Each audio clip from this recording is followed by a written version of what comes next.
আজ ছিল শিবরাত্রি আর আমি ছিলাম ঝাড়খণ্ডে। ছোটবেলার মতো সেই মালা গাঁথতে বসেছিলাম। Welcome back to my Facebook page. এখানে বুনির বদমাশিটা দেখলেন? তো আমরা যাচ্ছিলাম ঝাড়খণ্ডে একটু ঘুরতে। তো দুজন মিলে বেরিয়ে পড়েছিলাম বাইক নিয়ে। তারপর রেডি সেডি হয়ে যেতে হলো পুজো দিতে। ওই যে পাহাড়ের উপর মন্দিরটা, হ্যাঁ আমরা ঠিক সেখানেই যাব। জায়গাটা ছিল অসাধারণ এক কথায়। তো আমি, বুনি, দিদা, দাদু সবাই মিলে রেডি হয়ে চলে এসেছিলাম। ওয়েস্ট বেঙ্গল আর ঝাড়খণ্ডের বর্ডারে আমরা ছিলাম। আর এই মন্দিরটি নাকি খুব জাগ্রত।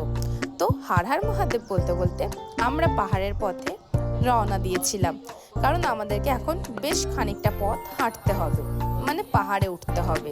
ঝাড়খণ্ড মানেই তো পাহাড়। তো মন্দিরটা দেখুন কি সুন্দর দেখতে, তাই না? হ্যাঁ, আমারও বেশ মনটা জুড়িয়ে গেল। আমি প্রথমবার এলাম। তো এখানে পুজো টুজো হয়ে যাওয়ার পরে আমরা আবার বাড়ির পথে গেলাম। নামার সময় যে এত সুন্দর দৃশ্য দেখবো ভাবতে পারিনি। তো চলো, আজকের ব্লগটা এতটুকুই। দেখা হবে তোমাদের সাথে নেক্সট ভিডিওতে।